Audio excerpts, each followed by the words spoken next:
Premier livre, le livre qui dit la vérité. 5. La fin du monde.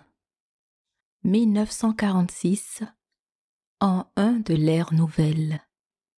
La fin de l'Église, la création de l'État d'Israël, les erreurs de l'Église, à l'origine de toutes les religions. L'homme, une maladie de l'univers. L'évolution, un mythe. 1946, an 1 de l'ère nouvelle. Le lendemain, il revint comme les fois précédentes et il parla. Le temps de la fin du monde est venu, non pas de la fin du monde dans une catastrophe détruisant la terre, mais de la fin du monde de l'Église qui a fait son œuvre, plus ou moins bien, mais qui l'a fait, œuvre de vulgarisation permettant aux créateurs d'être reconnus quand ils viendront. Comme vous l'avez remarqué, l'Église chrétienne se meurt. C'est la fin de ce monde-là, car il a rempli sa mission avec pas mal d'erreurs en voulant trop longtemps défier les créateurs. Cela était bon jusqu'à la civilisation scientifique, où un coup de barre aurait dû être donné si la vraie vérité avait été gardée et si ils avaient su lire entre les lignes. Mais ils ont fait trop d'erreurs. Cela était prévu et ils s'écrouleront, ne servant plus à rien. Déjà, la morosité ronge le peuple. Des pays scientifiquement développés qui ne croient plus à rien. Il ne peut plus croire au bon Dieu à barbe blanche, juché sur un nuage et omniprésent à qui on a voulu lui faire croire que pas plus qu'aux charmants petits anges gardiens ou au diable à cornes et sabots. Alors il ne sait plus à quoi croire. Seuls certains jeunes ont compris que l'amour était primordial. Vous êtes arrivés à l'âge d'or. Vous, les hommes de la terre, vous volez dans les cieux. Vous faites porter votre voix aux quatre coins de la terre par les ondes radiophoniques. Les temps sont venus pour que la vérité vous soit révélée. Comme cela était écrit, tout arrive maintenant que la terre est entrée sous le signe du Verseau. Certains hommes l'ont déjà écrit, mais on ne les a pas crus. Depuis 22 000 ans que les créateurs décidèrent de faire leur œuvre sur la terre. Tout est prévu, car le mouvement de la galaxie suppose cette connaissance. Les poissons furent le Christ et ses pécheurs, et le Verseau qui suit est là depuis 1946, époque où le peuple d'Israël retrouve son pays. Il y aura en ce jour-là une clameur bruyante du côté de la porte des poissons. Sophonie 1, 10. La porte des poissons, c'est le passage dans l'ère nouvelle du Verseau, le moment où le soleil se lève sur la terre, le jour de l'équinoxe de printemps, dans le Verseau. La clameur bruyante, c'est le bruit que fera cette révélation. Et si vous êtes né en 1946, ce n'est pas par hasard. La fin de l'Église. Cette révélation va redonner l'espoir et le bonheur aux moroses grâce à la lumière qu'elle apporte. Mais elle va aussi hâter la chute de l'Église à moins qu'elle ne comprenne son erreur et se mette au service de la vérité. Car le tyran touchera à sa fin, le moqueur disparaîtra et tous ceux qui font le guet de l'iniquité seront retranchés. Ceux qui, par leurs déclarations, font de l'homme un coupable, tendent des pièges à celui qui rend l'arrêt à la porte et évince abusivement le juste. Isaïe 29, 20, 21.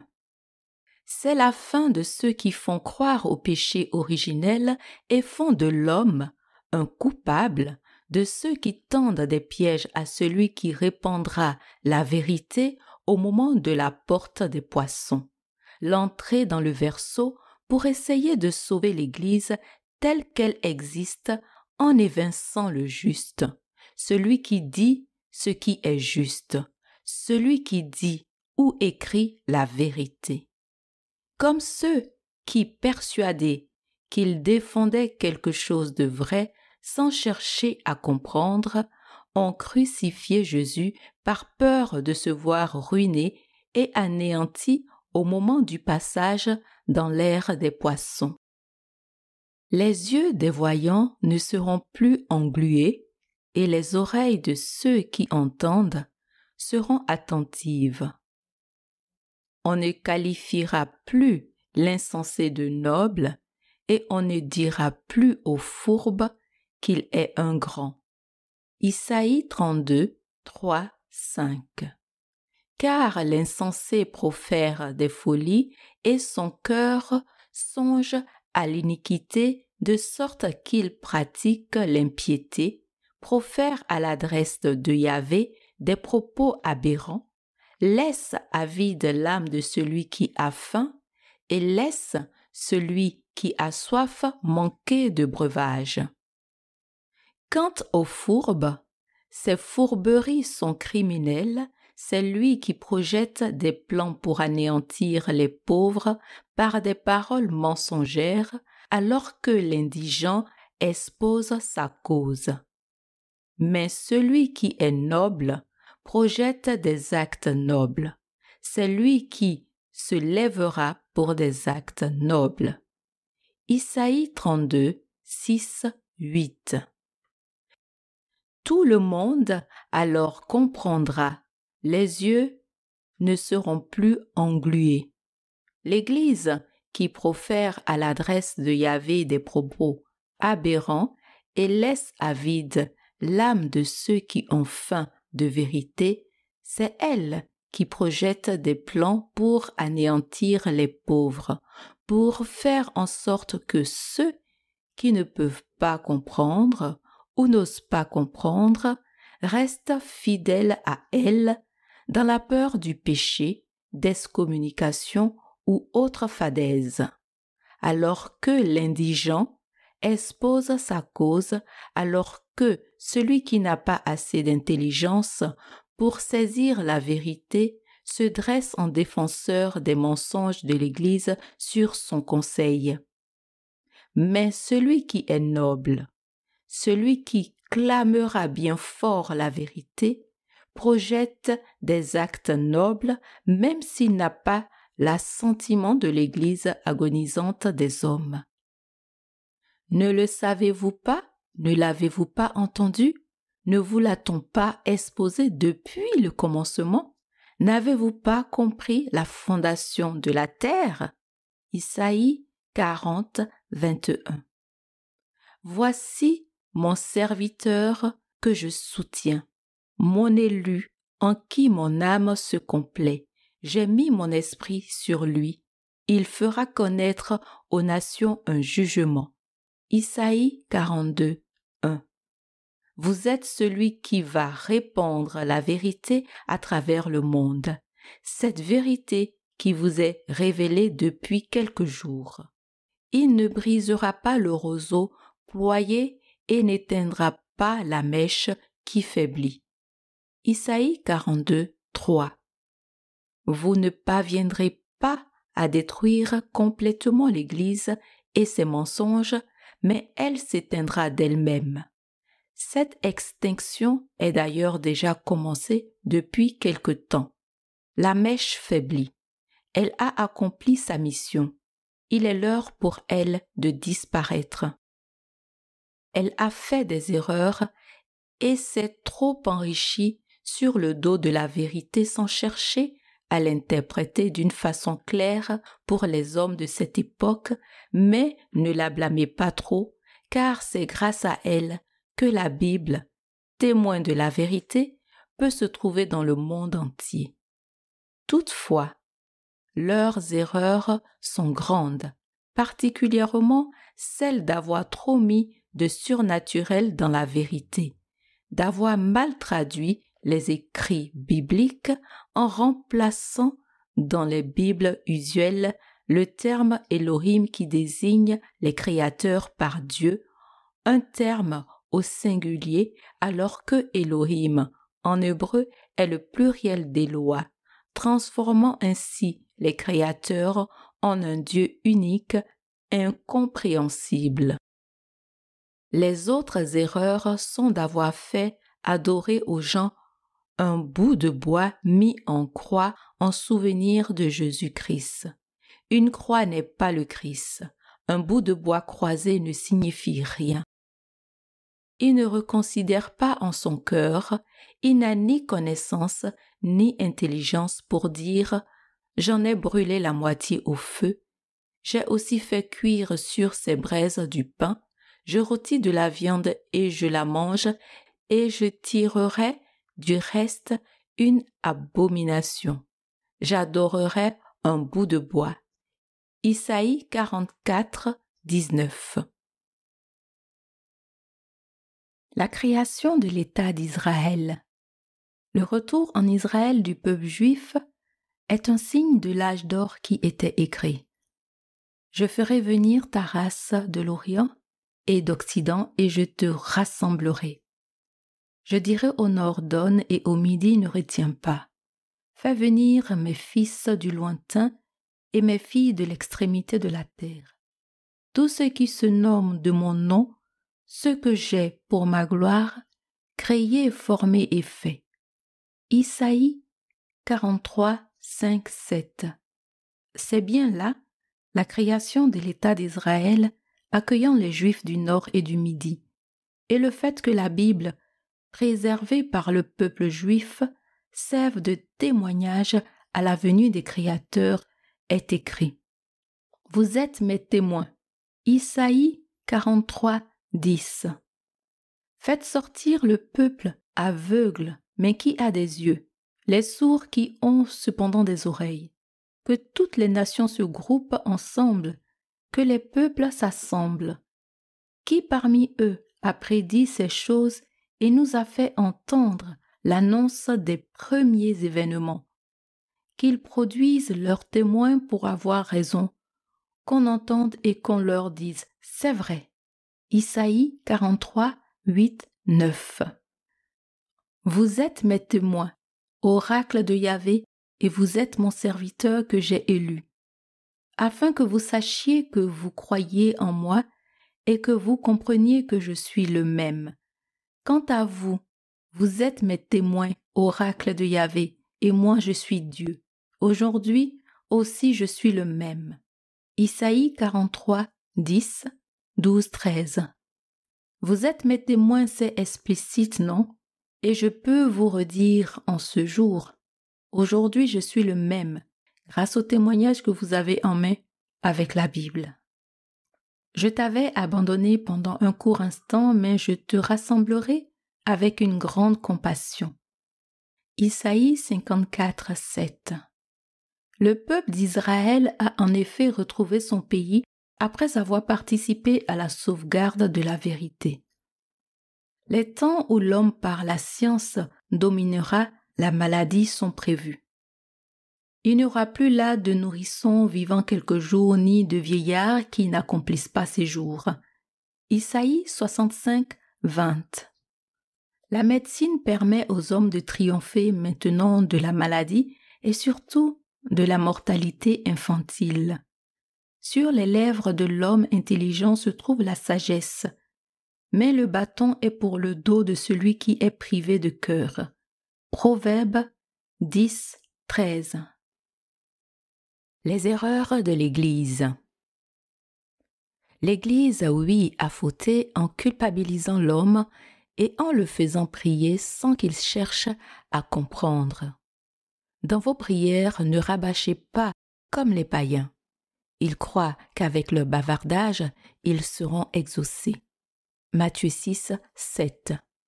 Malgré la mise en garde des évangiles, l'Église s'est aussi trop enrichie alors qu'il était écrit. Personne ne peut s'asservir à deux seigneurs, car ou il détestera l'un et aimera l'autre, ou il s'attachera à l'un et méprisera l'autre. Vous ne pouvez vous asservir à Dieu et à Mammon. Ne vous amassez pas de trésors sur la terre. Matthieu 6, 24 et 19. Ne possédez ni or, ni argent, ni monnaie dans vos ceintures, pas de besace pour le chemin, ni de deuxième tunique, ni de chaussures, ni de bâton. Matthieu 10, 9, 10. Avec leurs règles stupides et leurs vendredis maigres, ils n'ont pas respecté leur propre évangile. Ce n'est pas ce qui entre dans la bouche qui profane l'homme, mais c'est ce qui sort de la bouche. Voilà ce qui profane l'homme. Matthieu 15, 11.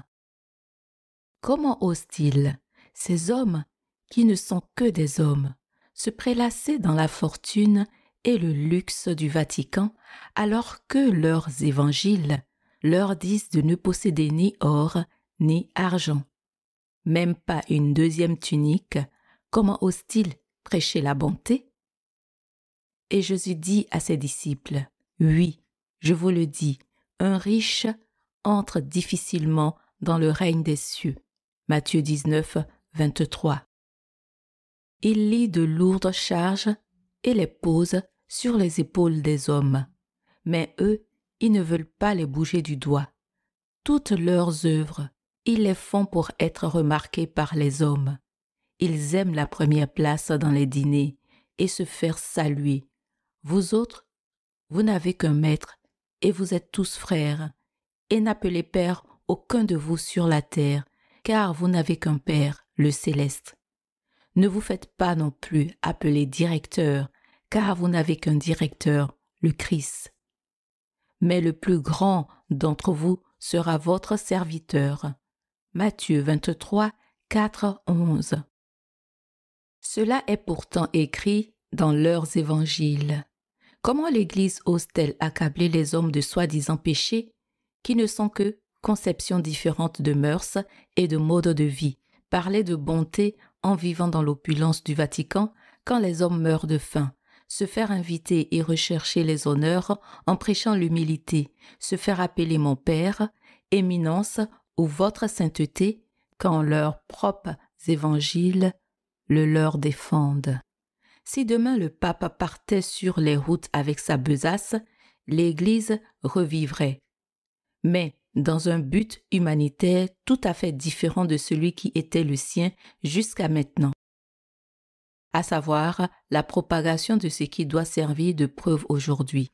Cette mission est terminée, mais l'Église peut se reconvertir dans la voie de la bonté, de l'aide au peuple malheureux, de l'aide à la propagation du vrai visage des écrits déformés ou tenus secrets jusqu'à maintenant. La grandeur d'âme de certains des hommes d'Église trouverait ainsi son accomplissement. Il faut pour cela que le Vatican donne l'exemple en vendant toutes les richesses au profit des nations sous-développées et en y allant pour aider les hommes à progresser, en offrant ses mains pour travailler et non plus la bonne parole. Il est inadmissible qu'il y ait différentes catégories de mariage et surtout d'enterrement, suivant la fortune des hommes. Encore une erreur de l'Église, mais les temps sont venus. À l'origine de toutes les religions. Des traces de la vérité, il n'y en a pas que dans la Bible et les évangiles. Des témoignages se trouvent dans pratiquement toutes les religions. La Kabbale, notamment, est un des livres les plus riches en témoignages, mais il ne vous aurait pas été facile de vous en procurer un. Si un jour vous pouvez en trouver un exemplaire, vous pourrez y constater un très grand nombre d'allusions à nous. En particulier, une description dans le Cantique des Cantiques 5 de la planète des créateurs ainsi que la distance qui la sépare de la Terre. Il y est dit que la hauteur du Créateur est de 236 000 parasanges et que la hauteur de ses talons est de 30 millions de parasanges. Le parasange, qui, comme le parsec, est une unité de mesure, équivaut à la distance que parcourt la lumière en une seconde, soit environ 300 000 kilomètres. Notre planète est à 30 millions de parasanges, soit 9 000 milliards de kilomètres environ, ou un peu moins d'une année-lumière. En vous déplaçant à la vitesse de la lumière, soit 300 000 kilomètres par seconde, vous mettriez presque 1 an pour parvenir sur notre planète. Avec vos fusées actuelles, qui ne se déplacent qu'à 40 000 km/h, vous mettriez près de 26 000 ans avant d'arriver jusqu'à nous. Vous voyez que nous n'avons rien à craindre pour l'instant. Nous avons les moyens de nous rendre de notre planète sur la Terre en moins de 2 mois grâce à un mode de propulsion utilisant l'atome et nous permettant de nous déplacer à la vitesse de rayons qui sont 7 fois plus rapides que la lumière. Ces rayons nous portent pour que nous soyons portés par eux. Nous quittons la fenêtre optique, la gamme de rayons que les yeux perçoivent, pour nous accorder avec le rayonnement porteur. C'est pourquoi des observateurs terrestres de nos engins volants les ont décrits comme devenant lumineux, blancs très brillants, puis bleus et disparaissant enfin. Il est évident que quand un engin dépasse la vitesse de la lumière, il disparaît. Il n'est plus visible à l'œil nu. Voilà la hauteur des talons du Créateur, la distance à laquelle ces talons reposent sur une planète. La planète des Créateurs est éloignée de son Soleil de 236 000 parasanges, soit 70 milliards 800 millions de kilomètres. C'est la hauteur du Créateur par rapport à son Soleil, une grosse étoile. La Kabbale est le livre le plus proche de la vérité, mais presque tous les livres religieux font allusion à nous plus ou moins clairement, surtout dans les pays où les créateurs avaient des bases, dans la cordillère des Andes, dans l'Himalaya, en Grèce où la mythologie contient aussi de grands témoignages, la religion bouddhiste, islamique, les Mormons.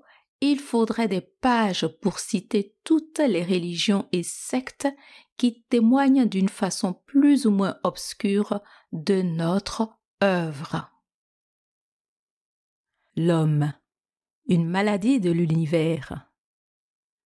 Voilà, vous connaissez maintenant la vérité. Il faut l'écrire et la faire connaître à travers le monde. Si les hommes de la terre veulent que nous les fassions profiter de notre savoir en leur faisant ainsi gagner 25 000 ans, il faut qu'ils nous montrent qu'ils ont envie de nous rencontrer et surtout qu'ils le méritent, que cela peut être fait sans danger pour nous. Si nous donnons aux hommes notre savoir, il faut que nous soyons sûrs qu'ils en feront bon usage. Nos observations de ces dernières années ne nous ont pas montré que la sagesse régnait sur terre. Certes, il y a des progrès, mais des hommes meurent encore de faim et l'esprit belliqueux existe encore à travers le monde. Nous savons que notre venue pourrait arranger bien des choses et unir les nations, mais il faut que nous sentions que les hommes en ont vraiment envie et qu'ils ébauchent réellement l'union. Il faut d'autre part que nous sentions qu'on a vraiment envie de nous voir venir en connaissance de cause. Plusieurs fois, des engins humains à vocation guerrière ont essayé de prendre nos appareils en chasse, les prenant, il est vrai, pour des ennemis. Il faut leur apprendre qui nous sommes afin que nous osions nous montrer sans risquer d'être blessés ou tués, ce qui n'est pas le cas actuellement, et sans risquer non plus de créer une panique meurtrière et dangereuse. Certains chercheurs veulent nous contacter par radio, mais nous ne voulons pas, en répondant qu'ils puissent situer notre planète. D'autre part, le temps de transmission serait trop long et nos appareils d'émission utilisent des ondes que votre technique ne peut percevoir car vous ne les connaissez pas encore. Elles sont 7 fois plus rapides que les ondes radioélectriques et nous expérimentons de nouvelles ondes 1,5 fois plus rapides que ces dernières.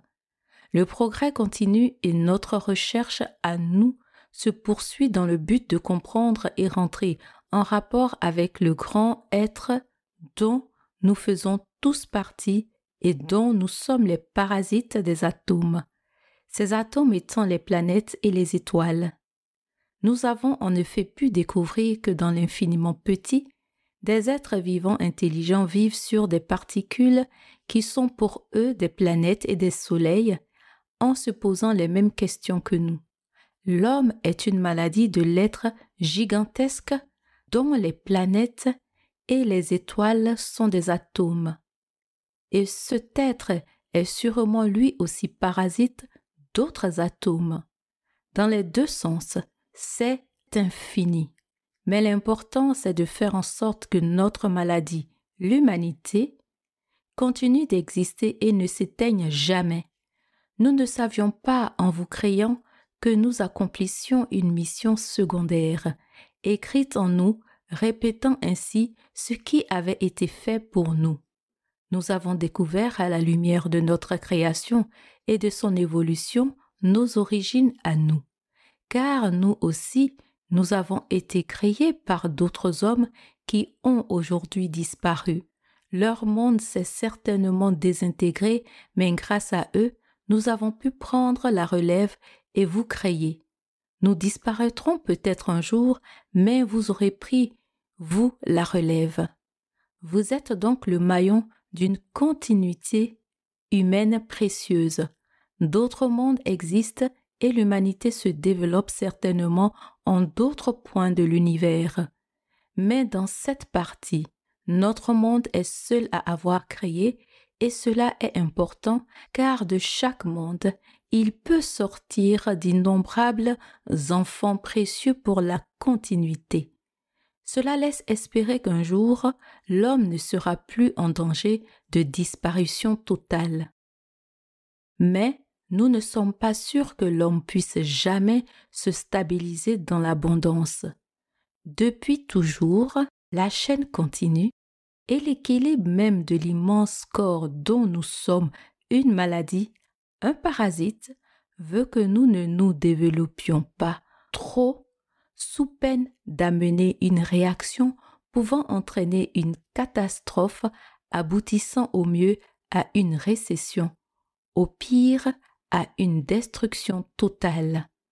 Comme dans un corps bien portant, quelques microbes peuvent vivre sans crainte, mais s'ils se développent en trop grand nombre, ils créent une maladie gênant l'organisme qui réagit alors soit naturellement, soit à l'aide de médicaments chargés de détruire les microbes responsables.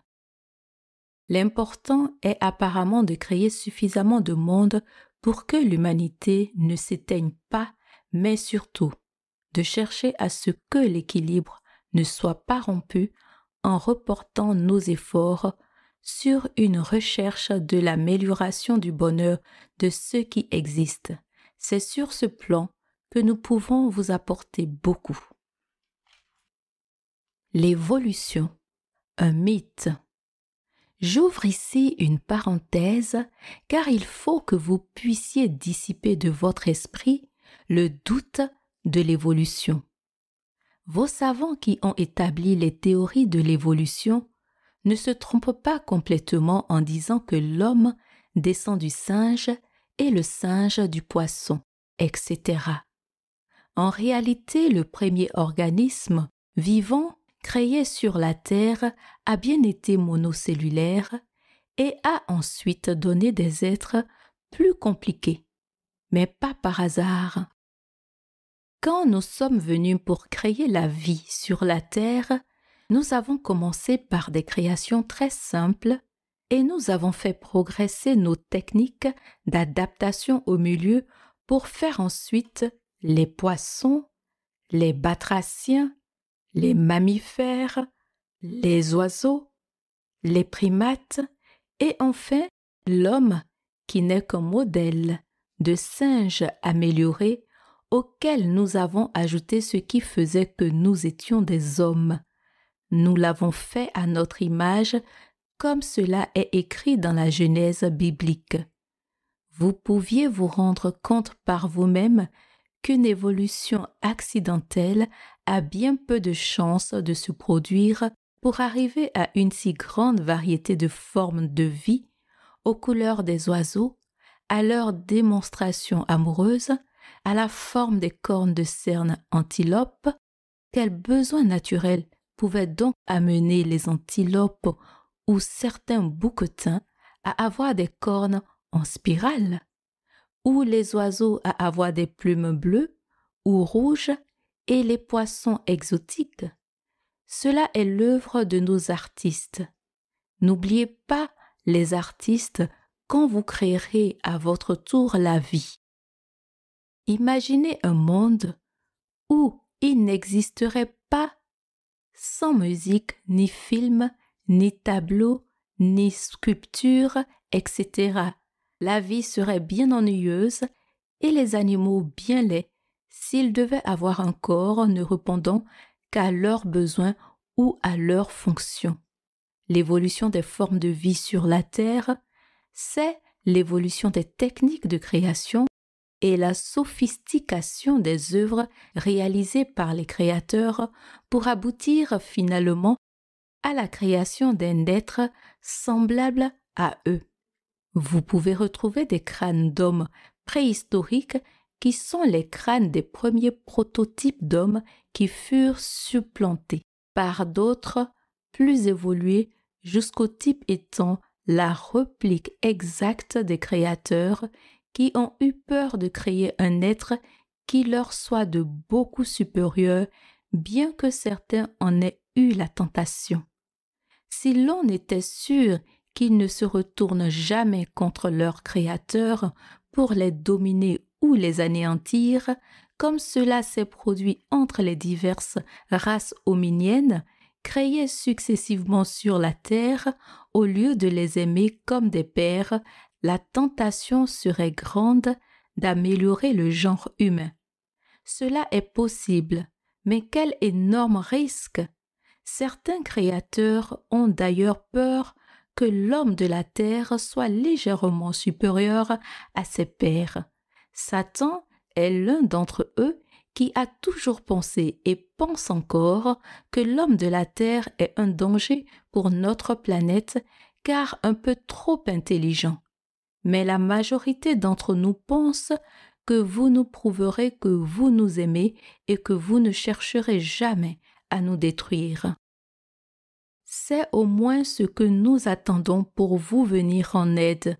Il est d'ailleurs possible que à chaque création de l'homme par l'homme, une légère amélioration, véritable évolution de la race humaine, mais douce, afin que le Créateur ne se sente pas en danger face au créé, soit réalisée, permettant au progrès de se faire de plus en plus rapidement. Si nous ne pensons pas encore que nous pouvons vous donner notre bagage scientifique, nous pensons que nous pouvons vous donner sans danger notre bagage politique et humanitaire. Si ce dernier ne vous permet pas de menacer votre planète, il vous permettra d'être plus heureux sur la Terre et grâce au bonheur de progresser plus vite. Cela pourra vous aider à nous montrer plus rapidement que vous méritez notre aide, notre héritage pour parvenir à un niveau intergalactique de civilisation. Sinon, si l'agressivité des hommes ne se calme pas, si la paix ne devient pas leur seul but et qu'ils permettent à des gens qui encouragent la guerre, en favorisant les fabrications d'armes, les expériences atomiques guerrières ou en permettant aux armées de continuer à exister, de rester au pouvoir ou de le prendre, nous les empêcherons de devenir un danger pour nous et ce sera un nouveau Sodome et Gomorrhe. Comment pourrions-nous ne rien craindre des hommes de la terre quand ils attaquent leurs semblables, nous qui sommes d'un autre monde et légèrement différents? Vous, Claude Vorillon, vous répandrez la vérité sous votre nom actuel que vous remplacerez progressivement par le nom que vous portez pour nous, Raël, ce qui veut dire littéralement lumière de Dieu. Et si l'homme fait une traduction plus précise, lumière des Elohim, ou plus exactement celui qui apporte la lumière des Elohim, ou ambassadeur des Elohim, car vous serez bel et bien notre ambassadeur sur la terre et nous ne débarquerons officiellement que dans votre ambassade. Raël peut être traduit plus simplement par messager. C'est d'ailleurs par télépathie que nous vous avons fait appeler votre fils Ramuel, ce qui veut dire le fils de celui qui apporte la lumière. Car il est bien le fils de notre messager, de notre ambassadeur. Et il repartit comme les autres matins.